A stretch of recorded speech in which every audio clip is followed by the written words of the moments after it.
क्या आप जानते हैं आवाज और हवा सिर्फ हमें धरती पर फील हो सकती है, धरती के बाहर नहीं, जहाँ पर सब कुछ बिल्कुल शांत है। यानी अगर कोई तारा यूनिवर्स में फटता है तब भी वो ऐसा होता है,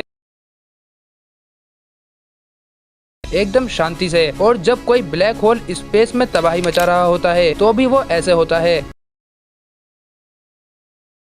जब कोई दो ग्रह का टक्कर होता है, स्पेस में वायलेंस और गामा रे निकलता है, और कभी ये निकलता है और कभी वो निकलता है, तब भी वो ऐसे हो रहा होता है। मतलब अगर आप धरती से बाहर निकलें तो आपको स्पेस में इतनी शांति मिलेगी कि आप खुद ही बोलोगे